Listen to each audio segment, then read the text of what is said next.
recording this morning. And I always try to use real life, as best I can, along with the teachings, because I think the reality of them joining every moment is right there. And I'm going to tell you that I came up with this. I thought we'd read this. This is going to be part of our prayer, as everything can be, that we hold with our whole hearts and our whole minds and our whole being. And it was very touching to me. It actually made me cry as I read it. And one of the things, two things that have converged for me that I wanted to talk about, maybe a couple things, I'll frame them here, then we'll practice, is what is this Bodhisattva path really? It's a fancy word.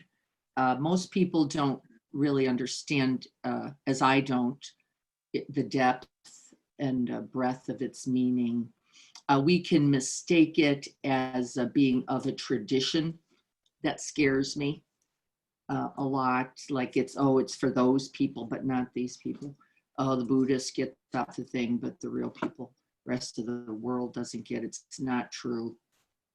And how to keep breaking that down into real life every day, where we are living the path of this being human, and how easily we forget it with all this practice, right? All this practice.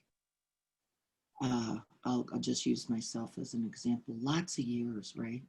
Of practice, retreats, right? Month-long retreat, the Camino, right?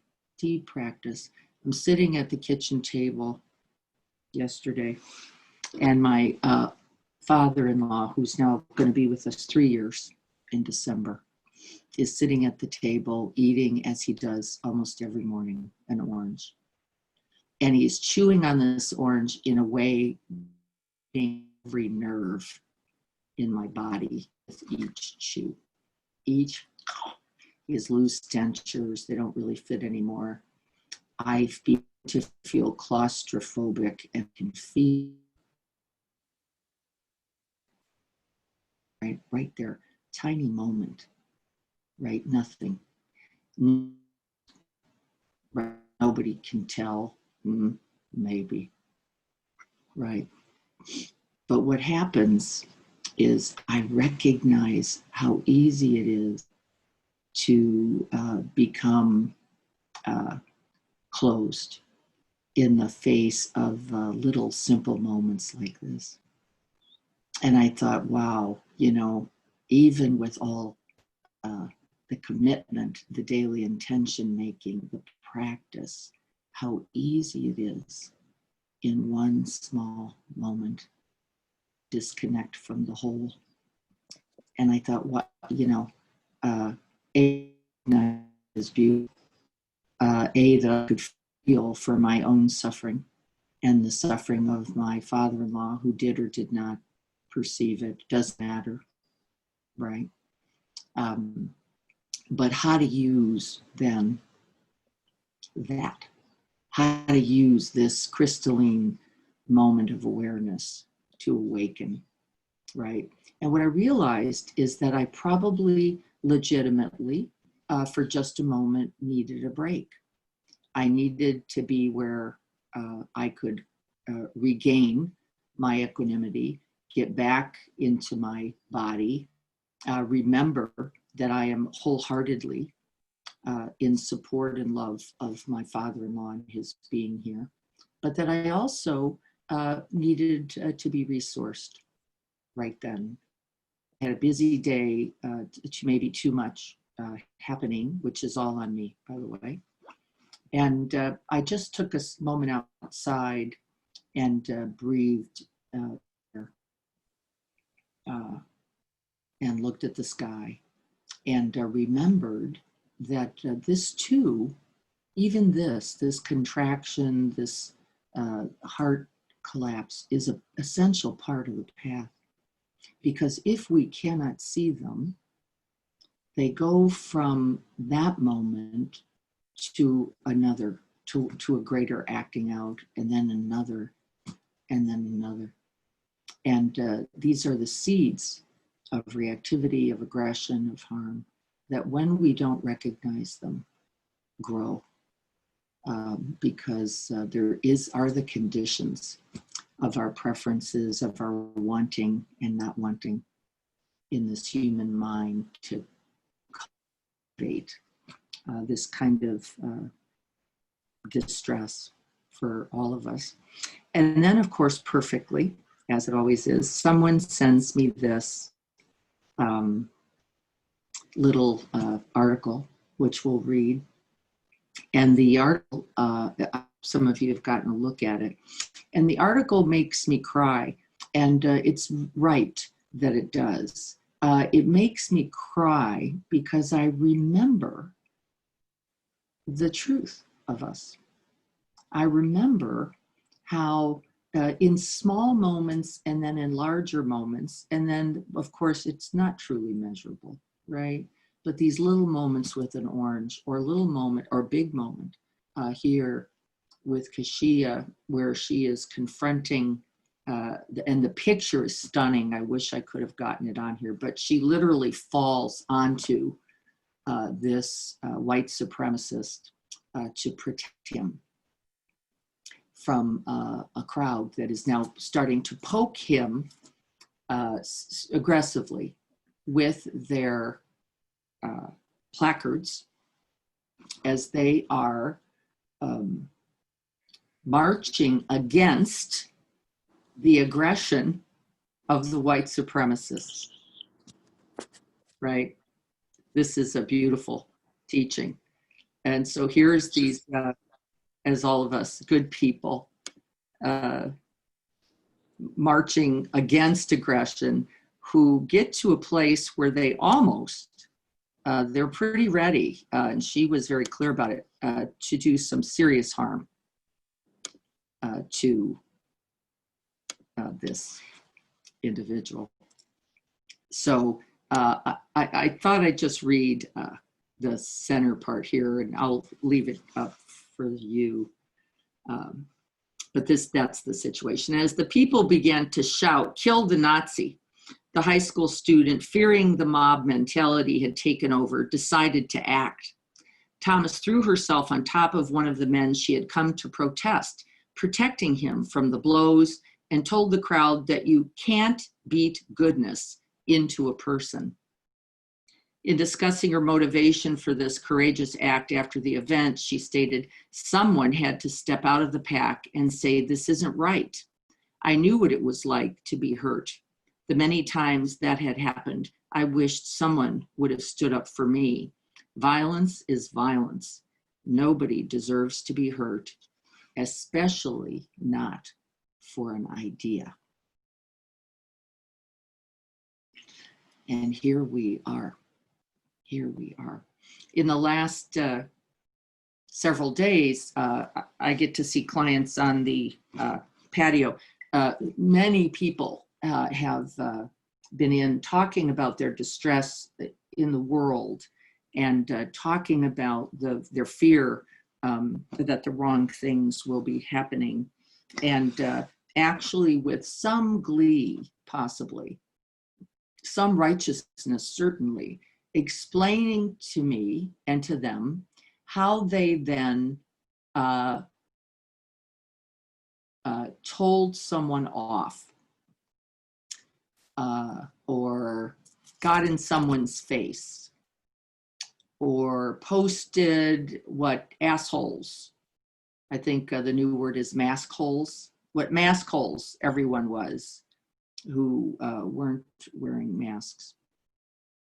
And, you know, I sit in that, having my own bias, my own preference, but I also want us all to be cautious because it's just as Kashia's saying here, it's easy to get arrogant, prideful, self-righteous over an idea. It's harder to live with a 91-year-old every day who eats oranges and makes sounds. And I want us to remember this, that we have to extend a much wider, more open heart to ourselves, certainly in our moments of confusion, arrogance, and greed, and also to others as they are working, as we are working in their way as well. And so I'm just going to take a moment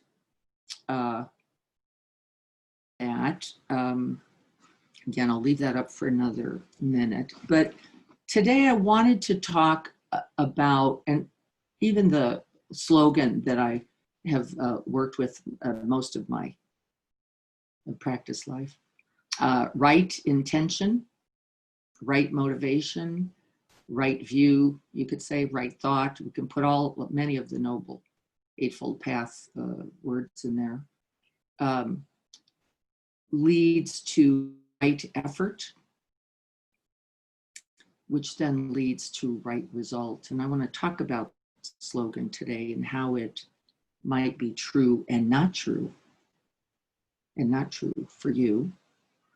But I'm just going to stop here as I switch over to the gallery for now and see if there's any particular thoughts about this before we practice. Any thoughts? I'm going to check this chat here. It looks like I'm breaking up for people. I think when that happens, it's because the video, as I understand it, holding the video as well as the audio can be problematic.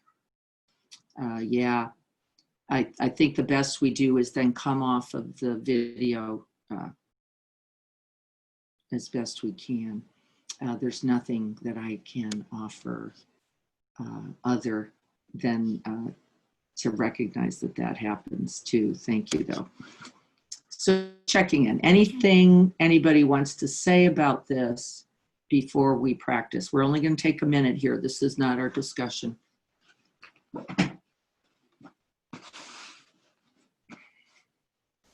Okay. So let's practice first and then discuss, share with that. See if you can get your feet in some way anchored to the floor. I'm going to scoot back so I can make that more possible. See if you can get a felt sense of the body.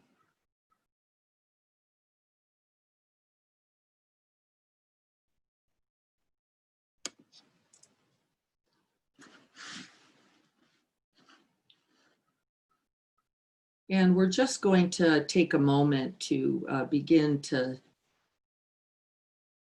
prepare ourselves for the practice, which we all need supports and resources for. So we're just going to begin by feeling the sense of the body sitting here.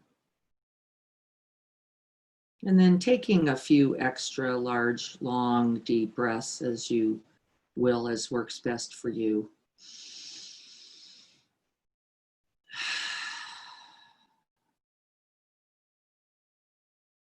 That down breath, that out breath, inviting the mind home to the body.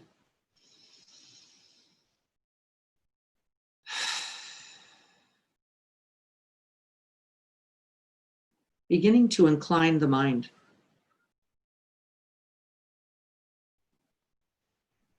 towards awareness of this body sitting here. First foundation of mindfulness. Feeling the feet, the legs, and the hips. And inviting the breath and the attention there.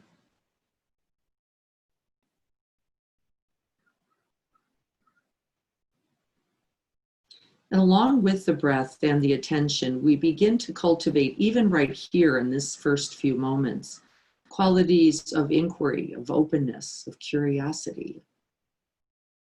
And hopefully as well, qualities of patience and ease, qualities of dropping more into this embodied presence, just right here at the base of the body.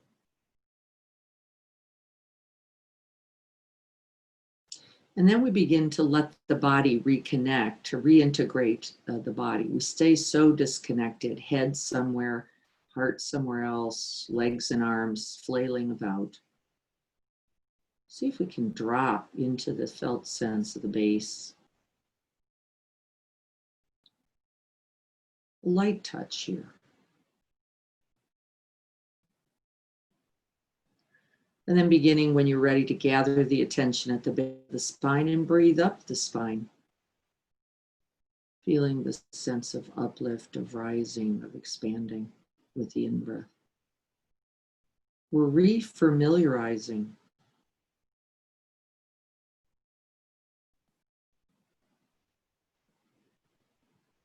Coming home to the body in this present moment. Breathing now up the back and up the top of the head. I always point the crown of my head a little more upwards. And then as we begin to breathe down now, we're going to begin to breathe down right through the front of the body. Making contact with the top of the head and the forehead. Continuing downward with each out breath into the face, the mouth, the lips, the jaw, the neck, the shoulders, the arms. Feeling that alive vibration in the hands.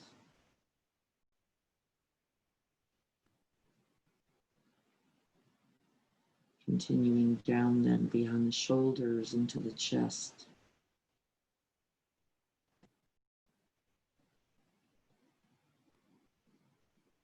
The beating of your own heart.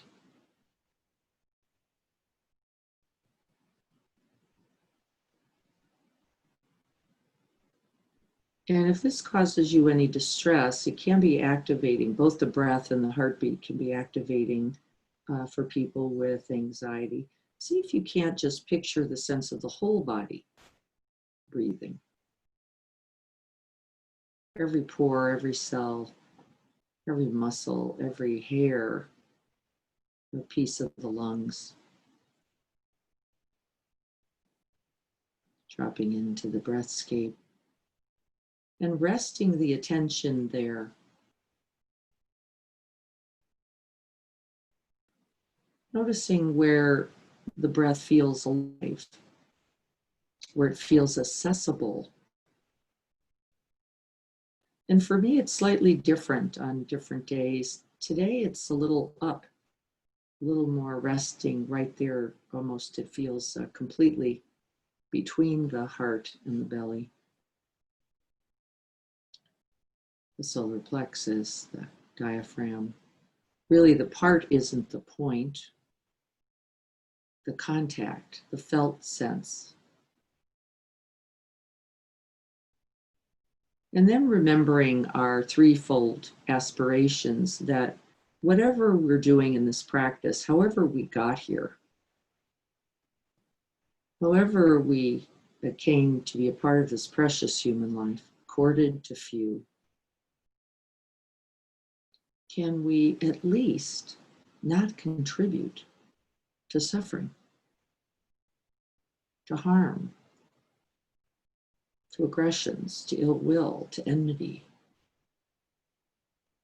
And the answer is yes, we can, right here in this very breath.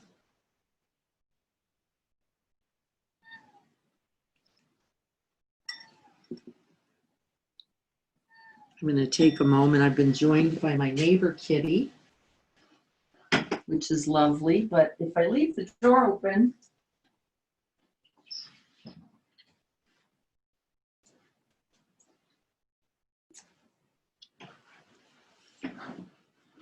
he thinks I'm going to come play. And I am.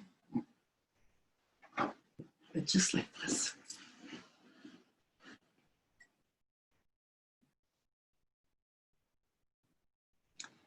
Contributing to least harm,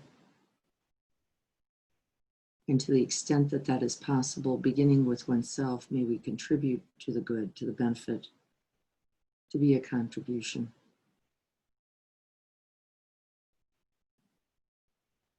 And that can be from just being right here, softening the body, opening the heart, and breathing.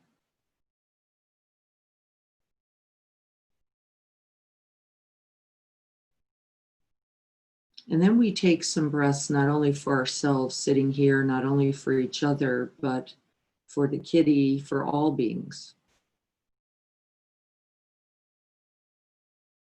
all plants, all animals, all oceans, all sky, all ground. May this practice contribute to it all.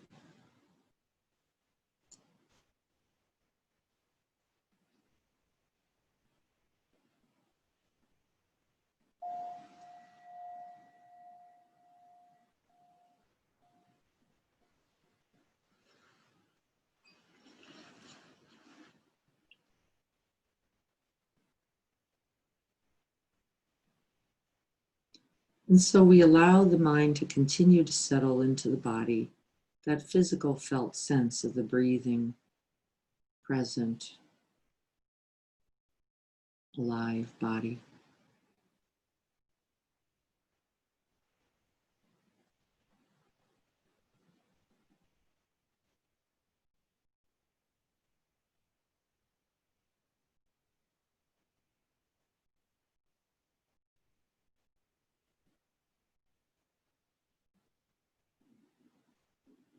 And see if we can sit with the inner dignity of one who recognizes their place in this family of things.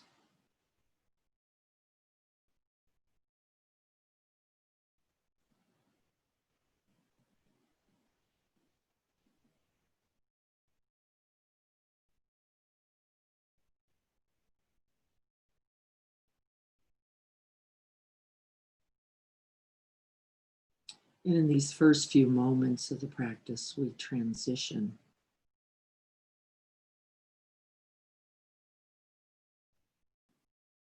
from this self-centered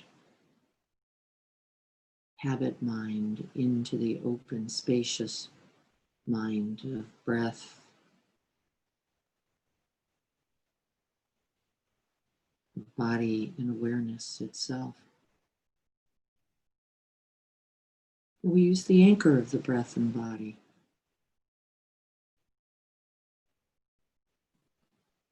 inviting us to wholeness.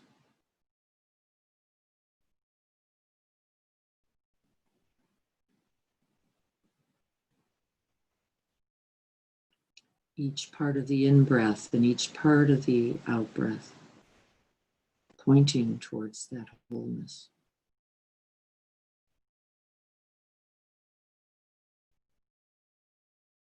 Inviting that awareness.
Breathing in, we know we're breathing in, and breathing out, we know we're breathing out. This is a base instruction. And it is in the knowing.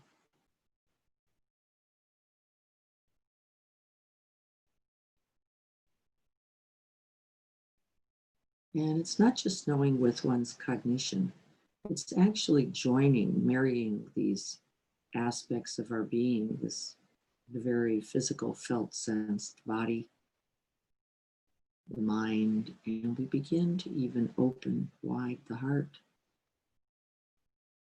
allowing, greeting, being with whatever comes right here on the in-breath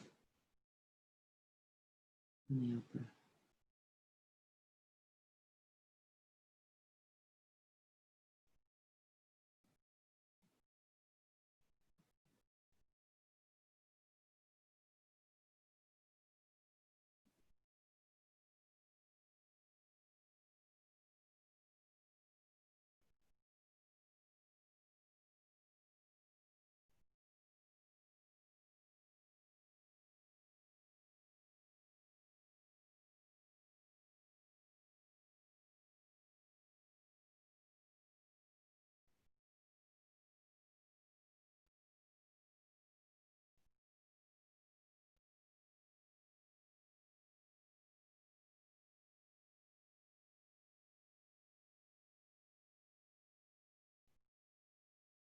In these first few moments of the practice, as always, we are cultivating this stable, calm, steady mind.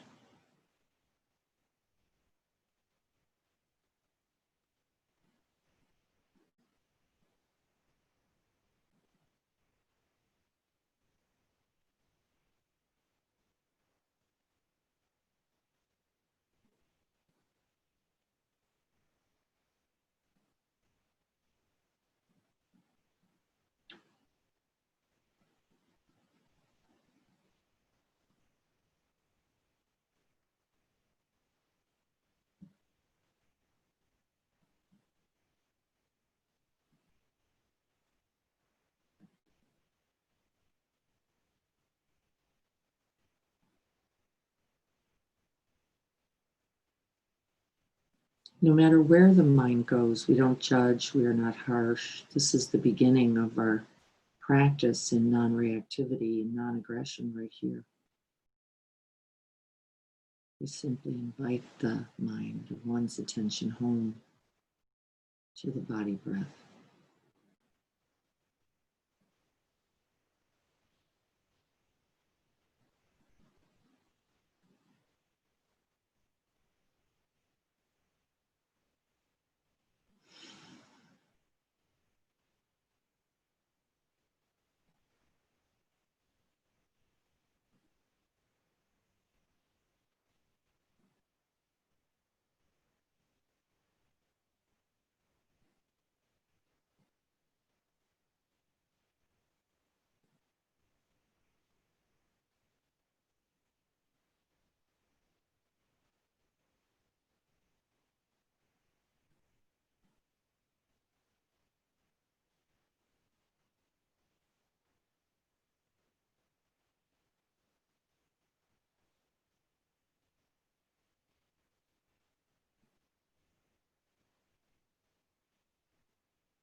Can you actually feel the breath?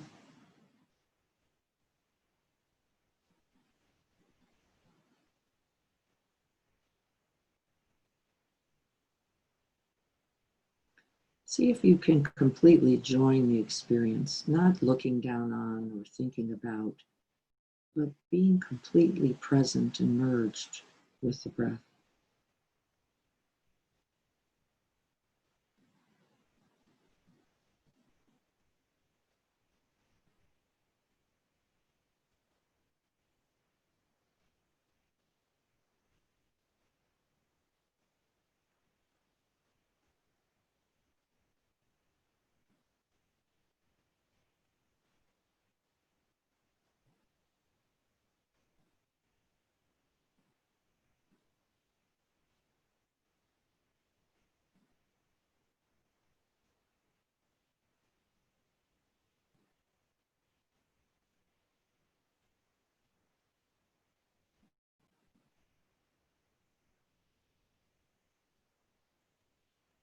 Remember, there's not one thing you could be doing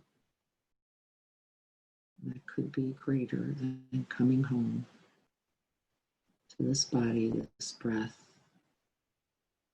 and cultivating this present moment just like this.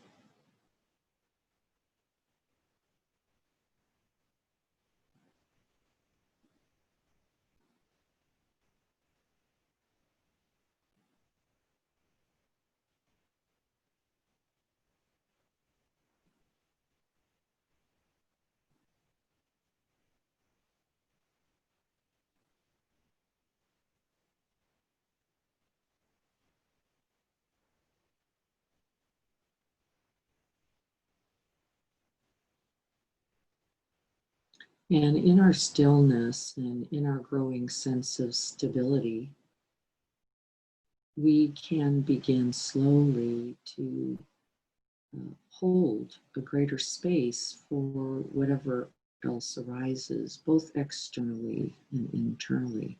So, other sounds, we notice even the sound of a clock or the sound of my voice having a bit less reactivity, just letting it come and be and go.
There is evidence for right intention right here because we commit ourselves completely. Though the mind will wander, though the body will ache or speak, though there are all kinds of infinite stimuli to call us in another direction, we commit ourselves again and again.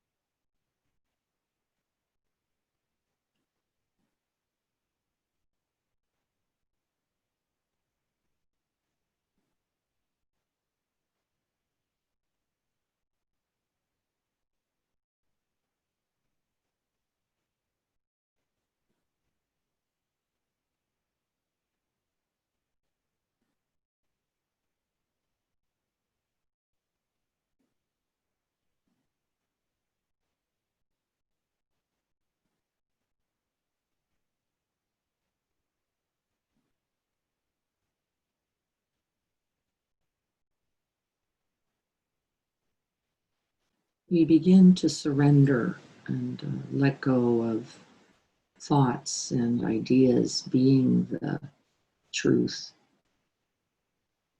by connecting, coming back to this body breath again and again.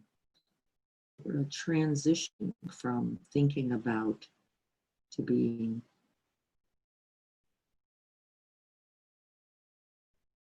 present moment right here.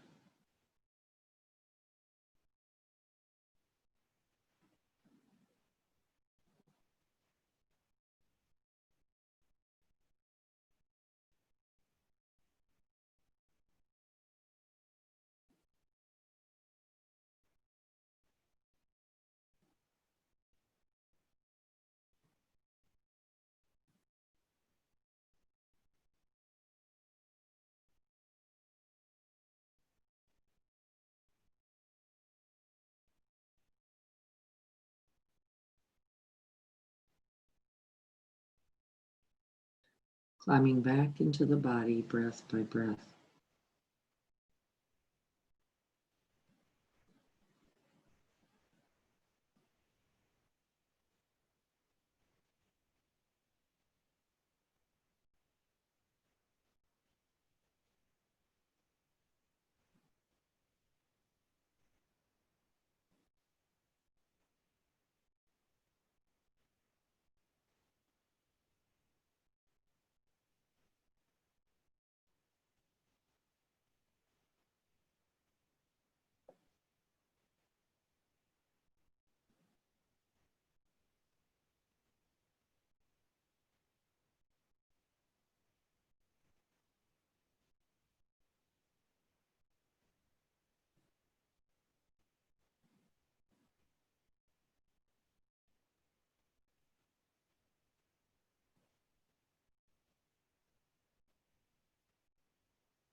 And in this growing stillness and silence, we begin to notice that there's space, room for everything.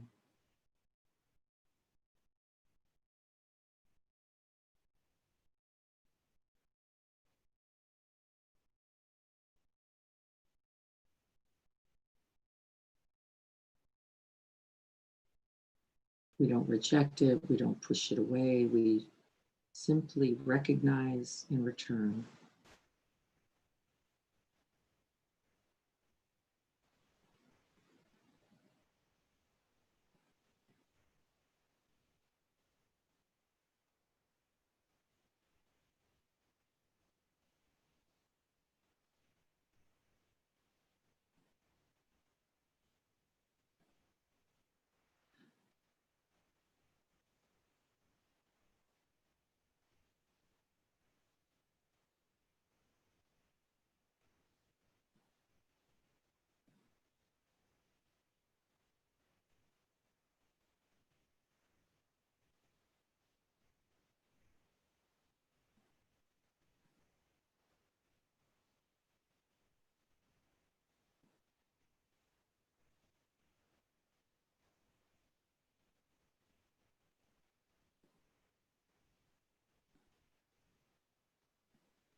And as we commit ourselves to the intention, we notice that the right effort begins to cultivate itself, that the breath and the focus on the breath, the same tension, awareness itself is right here.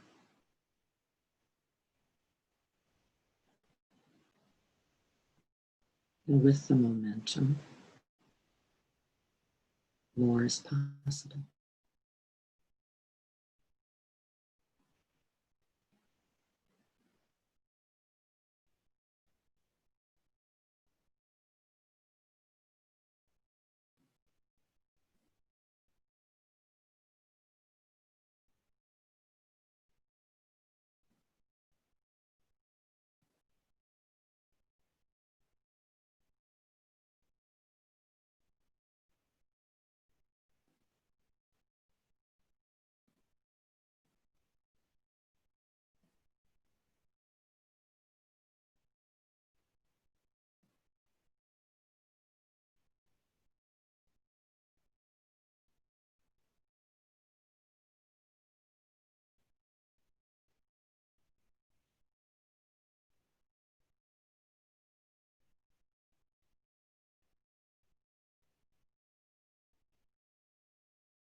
And from the sustained effort, we can simply open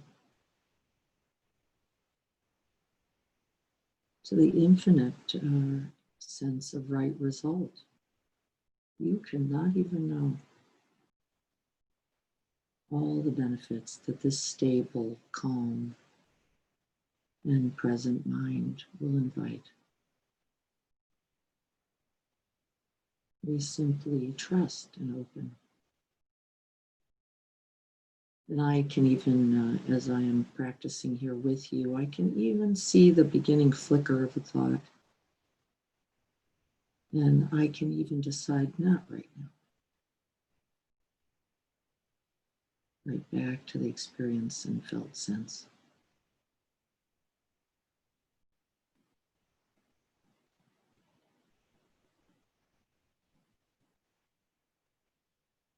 Then we know thought is thought and sound is sound. Body is body, emotions and feelings all beginning to come and go, but the stable mind makes space and room for it all.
And in this growing sense of equanimity, we can then begin to use the attention as that infinite tool and turn it towards whatever might be a benefit or whatever arises. It can work both ways.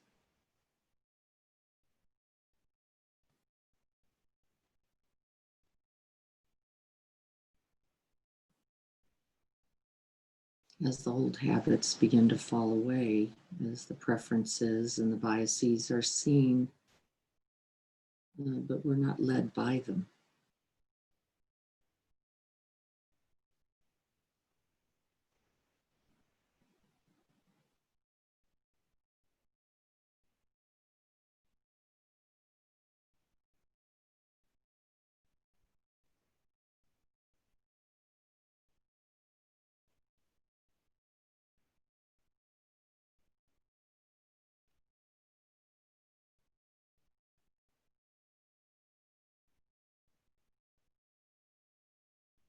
We can mistake the bodhisattva path for the thing to do.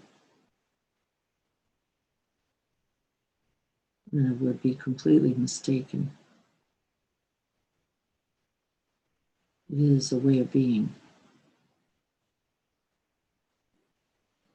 beginning just like this.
We continue to soften the body.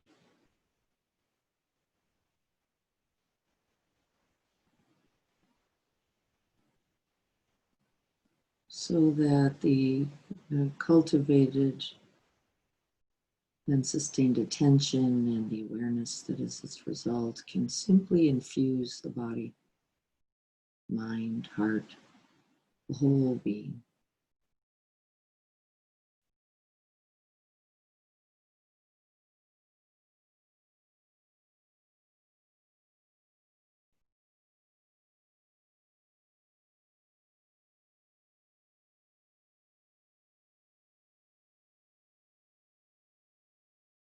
And then without seeking anything,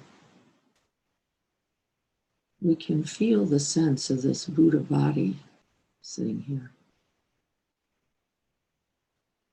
No striving, no claiming.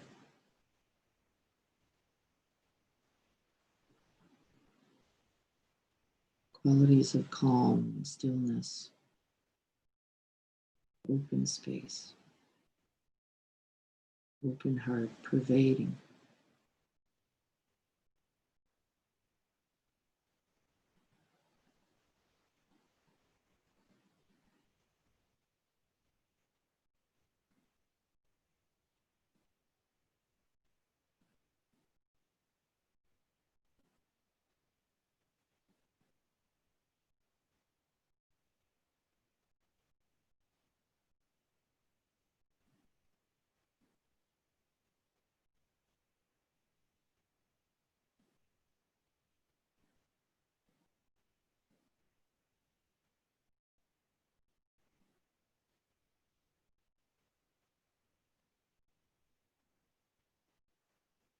We sense the clear mind, not crowded with habited thoughts.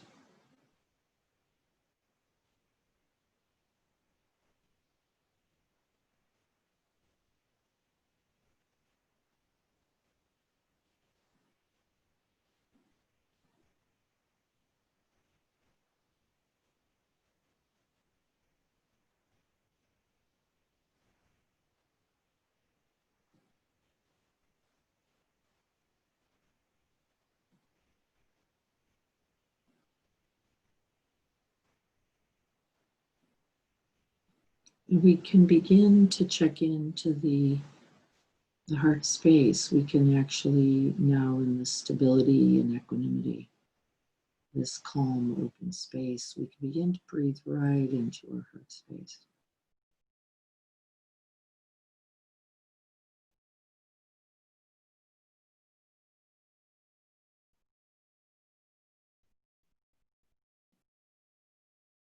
And as we do so, we simply open to see what's here. We check in for the tender and tight spots. Just right here in awareness of the body.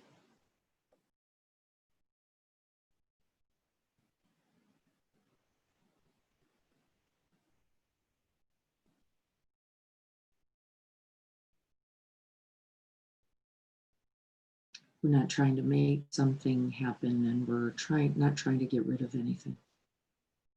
We're just feeling into this both physical heart as well as the heart space, the emotion center, the felt sense center, just seeing how things are.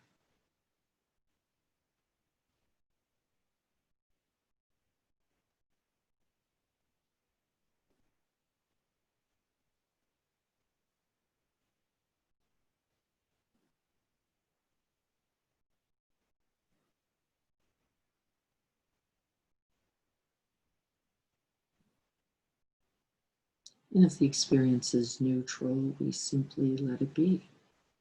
We're not trying to make anything happen.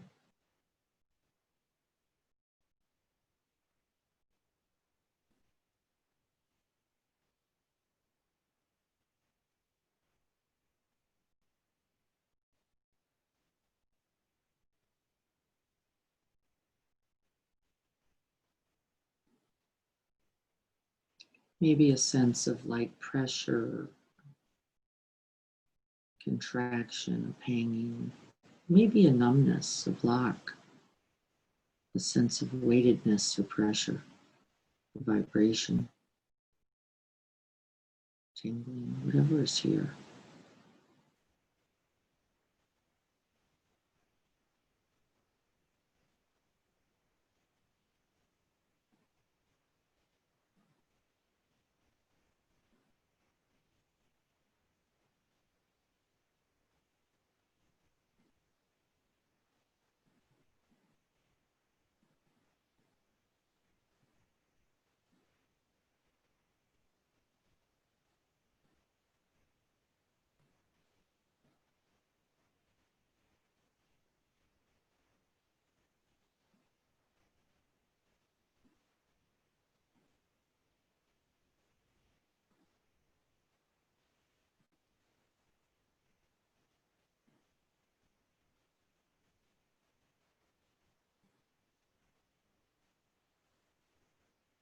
And if in any way this feels disconnecting or causes distress, you could simply refocus the attention either to the breath, the body as a whole, or even outward beyond the body to sound.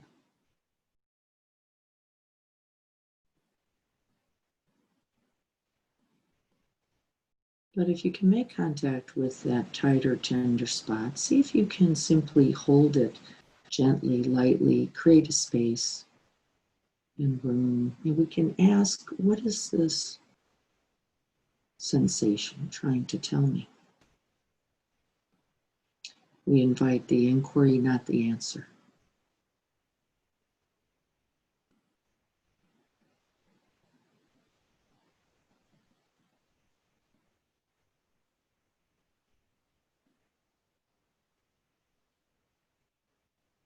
Can I open completely to the sensations that are and are present here in the heart space?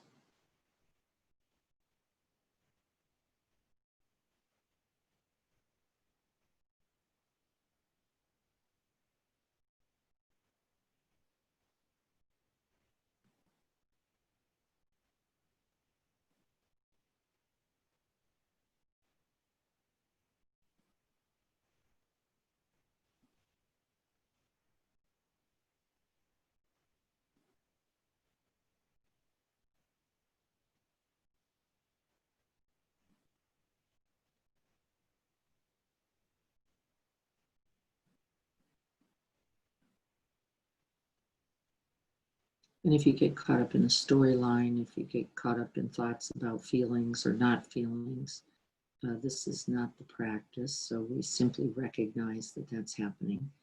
See if you can come back just into the direct sense of the heart space. And if that feels too activating, we can simply drop back into the belly.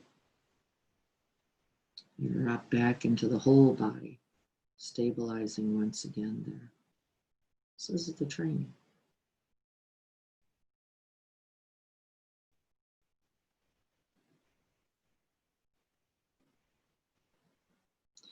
But if we can make contact here in the heart space, we can then hold that particular experience and begin with curiosity, with genuine care, with kindness, a lot of gentleness and friendliness. We can move a little closer.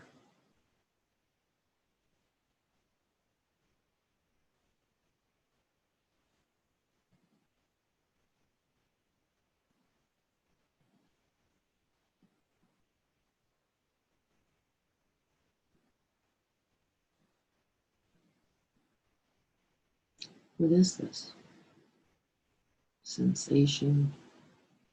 Are there any corresponding or associated thoughts, other felt sense, particular emotions, or lack of emotions arising?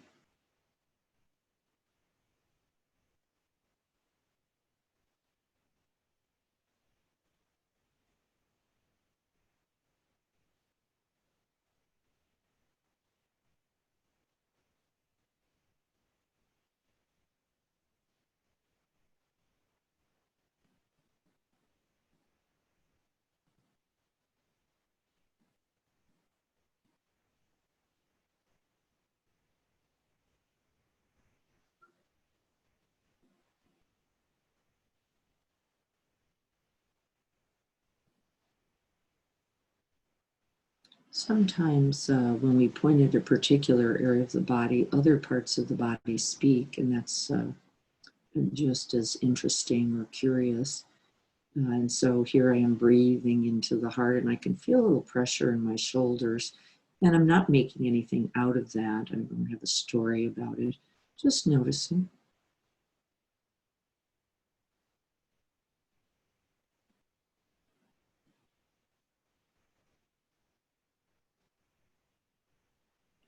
And we can expand that heart space beyond the physical heart to open and include those other more intense sensations. I've just got a kind of beautiful heart circle around my whole upper body, the backside of my body, including those shoulders.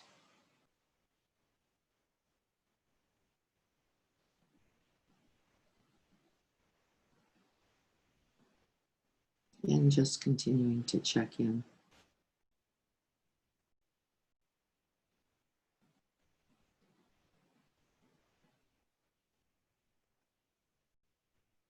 And from that recognition and that allowing, just as we've done many times before, we can make an invitation with that greater inquiry, with that what is needed here, what is needed now.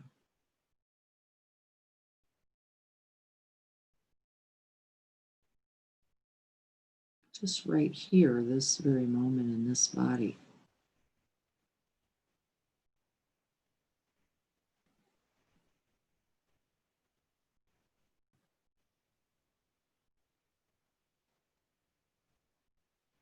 And at the very minimum, the recognition itself, the allowing itself, and the inquiry itself have been a natural antidote. It doesn't mean a sensation it gets better or worse. That's not the idea. But the presence, the very willingness to be with. And then the invitation, finally, to offer what might be useful. And there's really nothing here. I don't need to even invite a particular antidote or solution. But what naturally comes is this genuine wish, a wish of loving kindness or compassion. This is that right result, that what naturally happens when we open is that the heart opens and offers as well.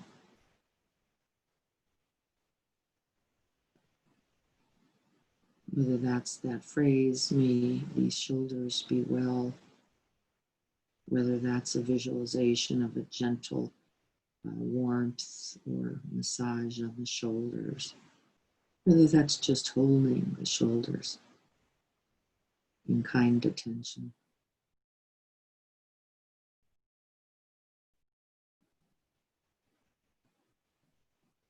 The result, the right result, and it comes in its own time, in its own way, without seeking, pursuing, striving at all, is this open, receptive, awakened heart mind.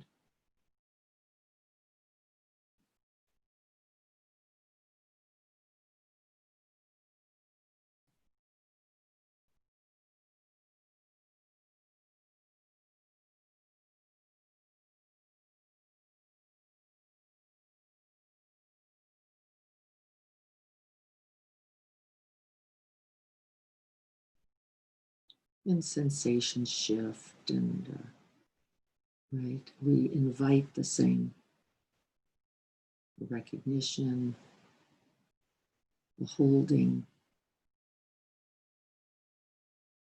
the allowing. And we're also trying to see if we can't stay present moment to moment, not just imagining this is achy, this is hard, this is numb. Actually, the truth of mindfulness is every moment fresh and new. New shoulders, new mind to see them, new open heart.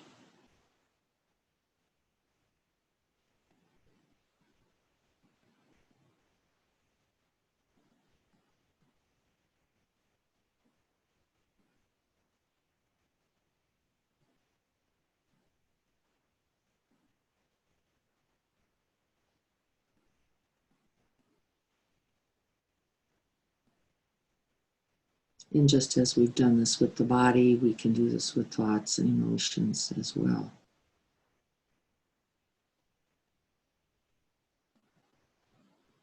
All connected.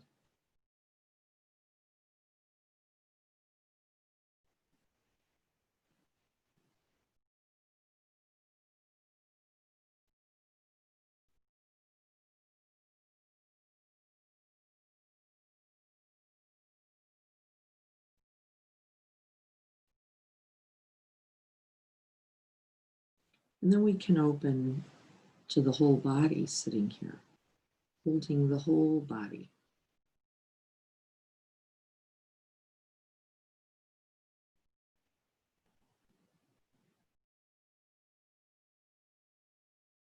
And continuing now to breathe right in through the heart, no particular part of the body. If that's what you were doing, we can simply invite the wish for ease, for well-being, for clarity, for calm.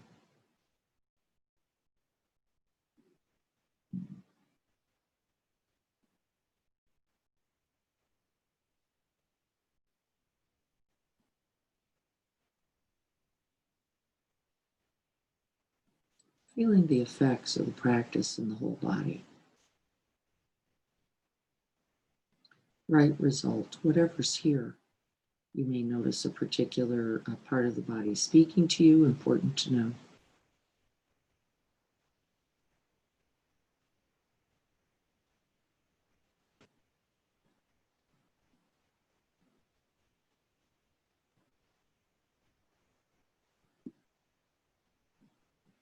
This whole body sitting here, breathing. We're just going to settle back now, resting in awareness of the breath, letting the breath come back into the belly, to the whole body, into the whole breastscape, wherever you can find ease.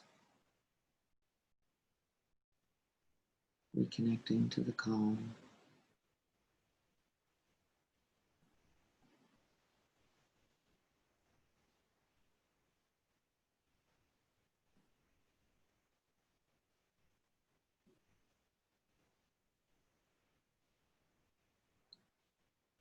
And for the last few moments, we're going to rest at the end of the out breath in that open space.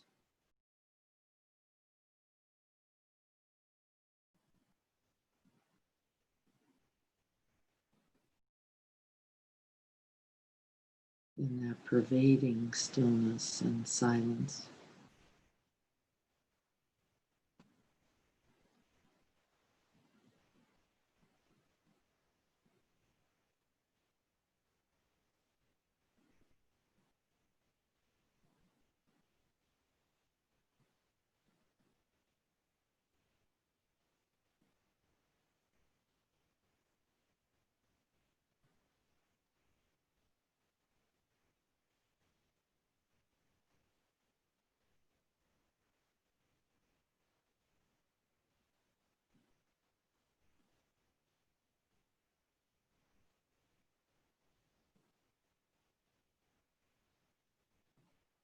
May we all be well.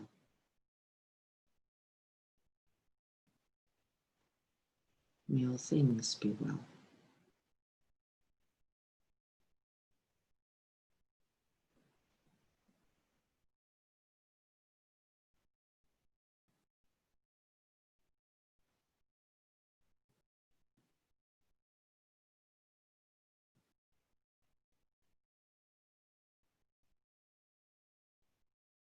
And may our practice today contribute.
Just feeling into the whole body, inviting gentle movement wherever it can be of benefit. Just checking in.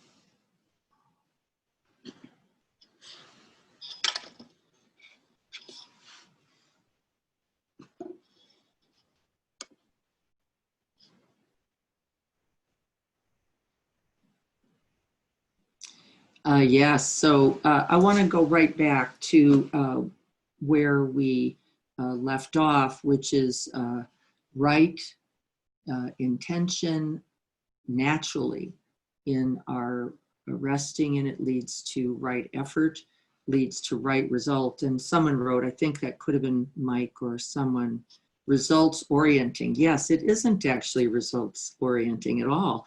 It's actually resting, I think, amazingly in right trust, in the unfolding, in opening to what is. We don't get to sort of set the standard for what we think should happen next.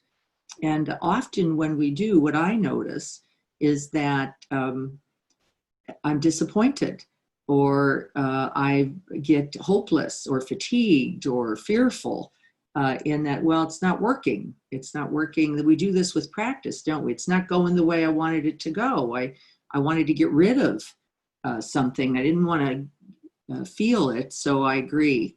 When we say result, really what we're talking about dramatically is the unfolding of the present moment and whatever will come, and we trust that the right intention and those efforts that come along will lead us on the path to whatever else is there. I'm guessing in this little thing I shared about this young girl,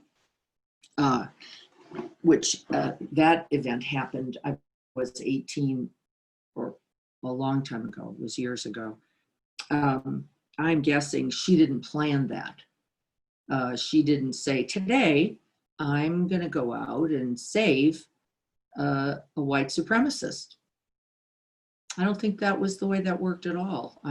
In fact, I don't think she had anything like that other than I want to stop the aggression in the world.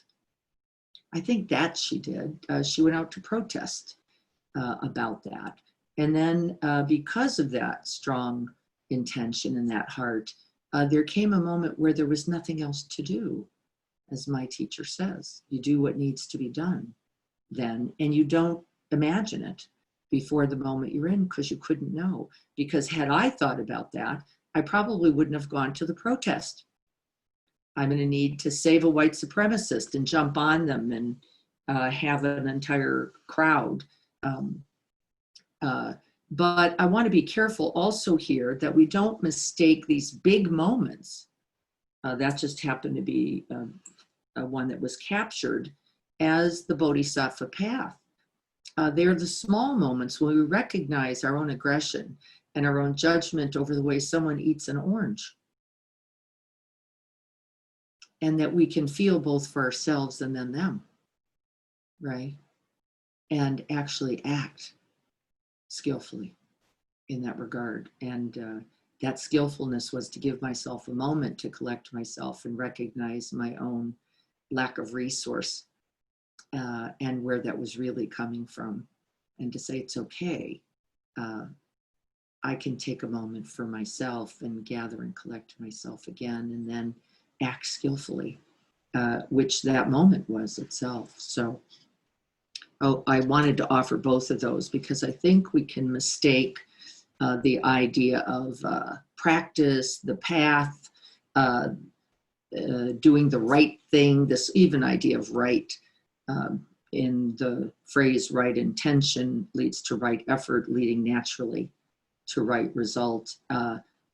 We can even mistake that, can't we, as a certain way, a certain idea about it. And I think we can become quite fatigued when we wrap around that. It's got to go like this. I've heard a lot of people, many, and you have too, and you've thought it likely, which is if, for example, this election goes a certain way, the world is over. Or if it doesn't go this way, we're doomed. Right. And this is really prescribing the situation. And what's interesting to me, I have to say, is that I've noticed, as no matter who I hear talking about this, I'll just use politics as our polarized point for the fun of it, no matter, it's got to go this way or it's got to go that way. What I'm really hearing everyone say is they all want it to be less hateful, less aggressive, less divisive, less separating. That's common, that's consistent. And I try to lean in to that wish as well, rather than in the only way to get there is this. We notice that those biases and those prejudices lead to what I'm noticing now is really what's rationalized aggression. Rationalized aggression. I don't think that means you don't take a stand. I'm so, that's not, that's another error, I think, isn't it? To believe that what, then we just kumbaya every moment.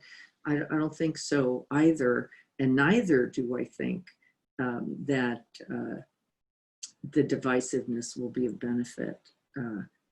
I've really tried to inquire more deeply, what is it that the people who hold other perspectives really want? And I notice it's the same thing that I want, actually. Very different ideas about how to get to it. And where it isn't, I try to understand what the fear is that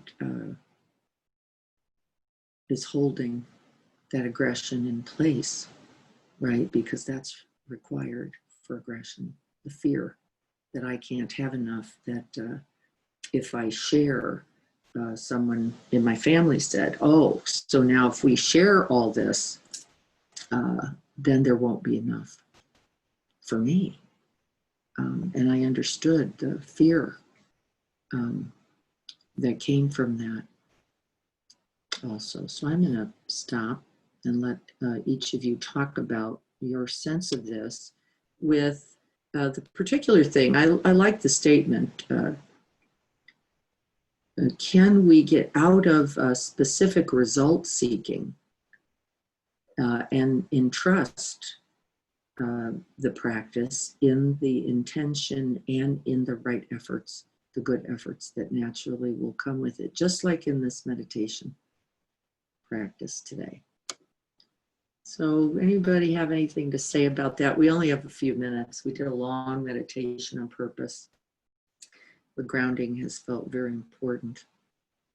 But come on and say hi, or write and say hi and what your thoughts are about this. Well, maybe what your experience is about this.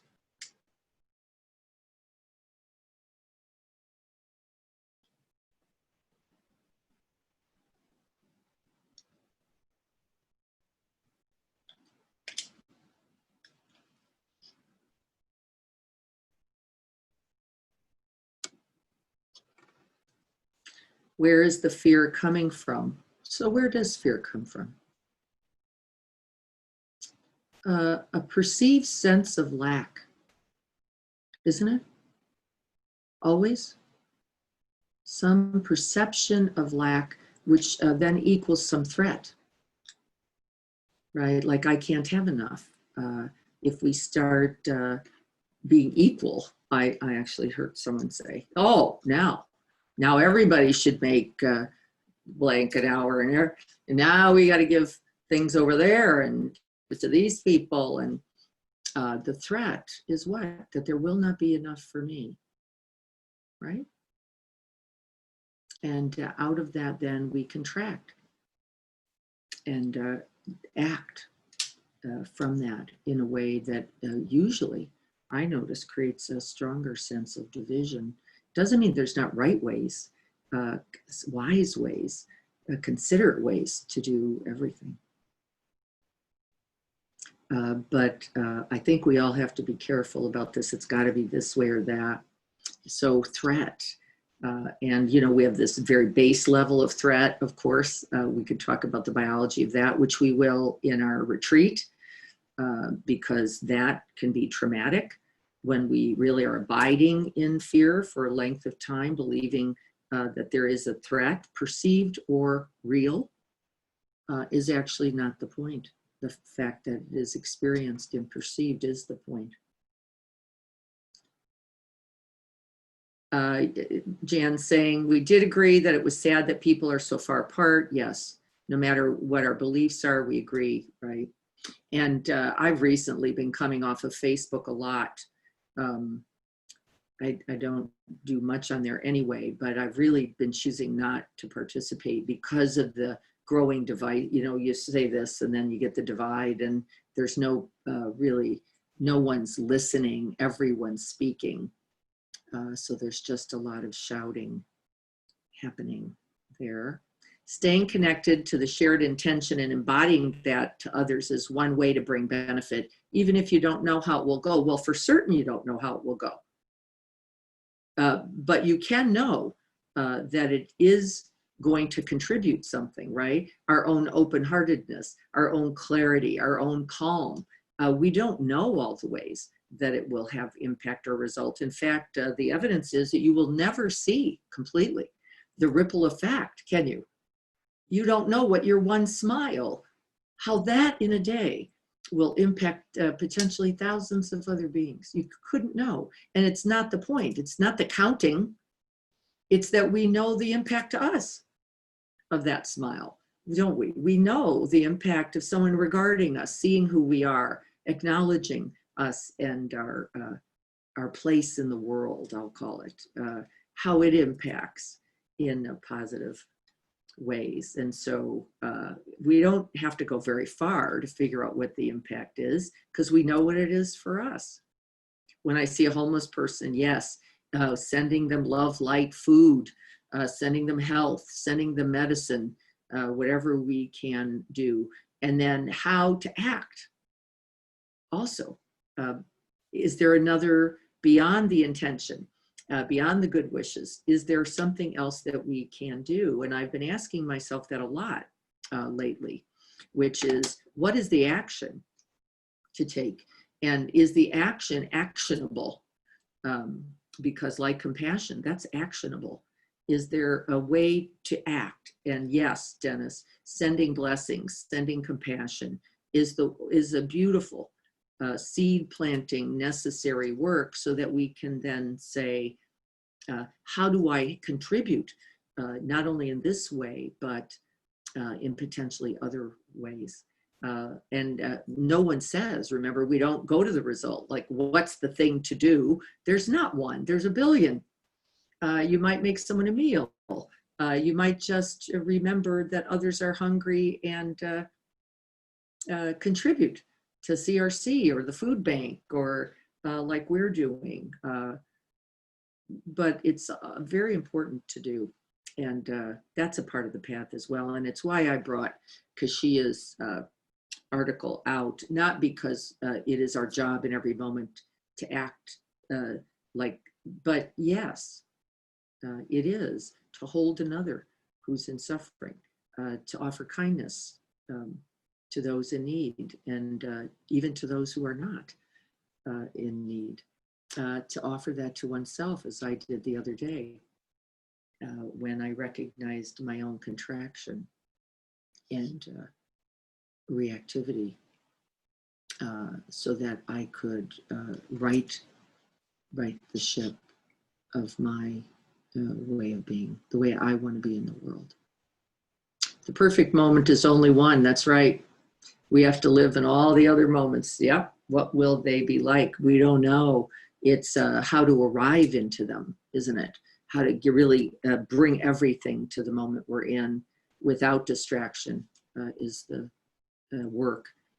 Being fully present, including the body to see what's really here, and then trusting that out of really seeing what's needed, seeing what the truth is, both the good news and the news we don't like, that we can act in accord. And that is the way to it. I don't happen to know another. And I don't know what it will be like later or today or when we're done. I only know that I can bring this clear seeing, calm countenance, a wish for ease and well-being, and then see what actions are actionable from there. So we're already at 9 o'clock. Right intention. Set it every day. Take a moment every day. Feel into your own body. See what's available there. Offer it to yourself, and then spend the day offering it to others as best you can. Every day, I make a commitment. And the commitment is to do one act of kindness, compassion, or nourishment for myself so that I can be the full well and the brightest light possible, so that I can then offer something very directly, purposefully, intentionally to others. And I have to say, I can reflect on those esteemable acts at the end of the day and feel like there is hope and possibility in the world just from these small things. And by the way, they're small. They're not necessarily a very large, I'm not necessarily saving the life of a white supremacist today, but I do hope that were I in that situation, that I could act in some way in accord with the wish that aggressions be ended, that suffering be ended, and that we could find a way to peace for ourselves and others. So thank you so much. Let's take a moment here to just gather ourselves. It's been a quick morning, and the practice was the biggest point for me this morning, because I'm noticing we're destabilizing. And in some way, when we destabilize, the practice is the greatest gift to us and to others. And so we sit for a moment and rest in that stillness and silence, in that calm, in the truth of equanimity that holds all things, both the fears we have, the threats we perceive, as well as the goodness we both have offered and received. And that requires right away a big heart mind, doesn't it? To hold it all.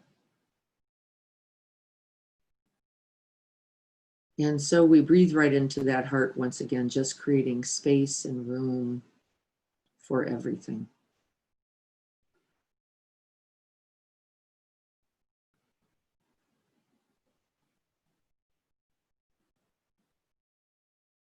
Breathing right into the heart space, feeling where the contraction, the tightness, the grip might be. And our work is not getting rid of it. It's actually opening to include and hold even that. And if we can do it for ourselves in these moments of practice, we can then do it for others as well.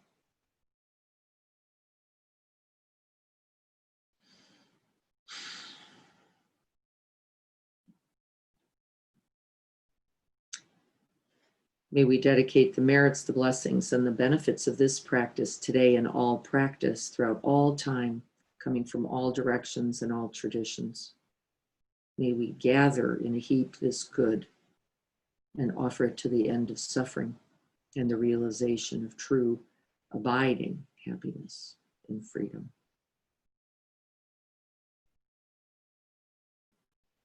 May we offer this to ourselves, to our loved ones, to those special ones that we identify now who are in need.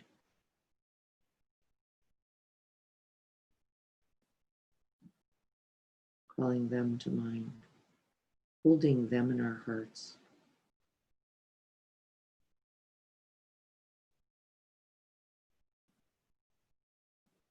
And if you didn't call the other side, do so now. So if you're on this side looking over, call in that side. If you're on that side, call in the other.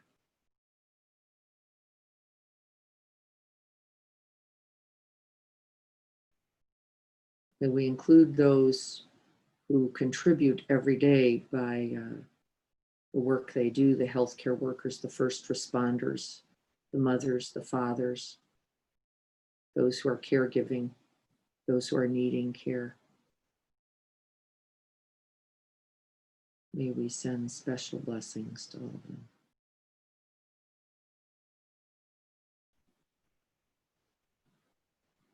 May we all have happiness and the causes for happiness, true abiding happiness.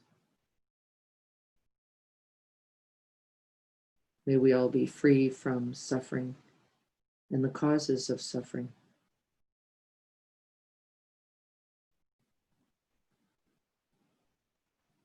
May we all rejoice at our blessings and offer these blessings as often as possible so that we may all rejoice.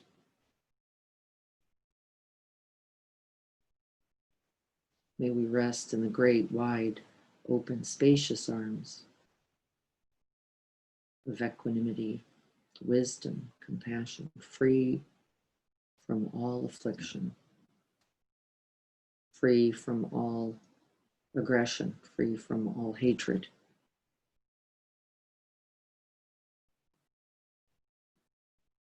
Completely free. This is the way to heal the world. May we intention this each day. And may this practice contribute.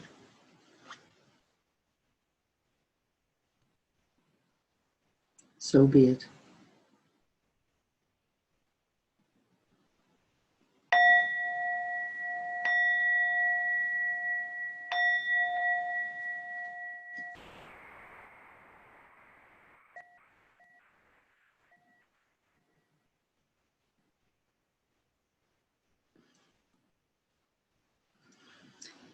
Thank you all so much for being here. I know many of you had to turn off the video for a time so that we could, our bandwidth got a little better, I think. It's lovely to see you all.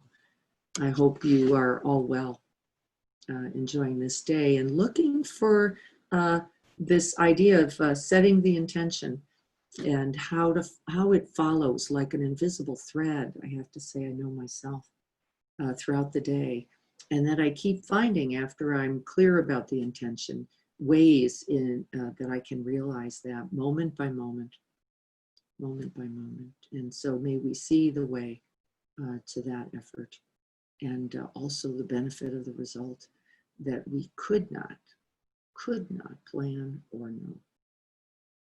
Thank you all so much. It's good to see you all. Tom, really good to see you. Travis, good to see you. I'll look forward to seeing you guys Monday evening. If you happen to be here, please remember also, for those of you who are still on, that Greg is doing Thursday morning practice. Very important that we have another opportunity for practice, especially now. Please drop in at 7 a.m. on Thursday mornings. He's there so that we can all sustain and continue these practices in our ordinary moments in time. Good to see you all. Thank you all.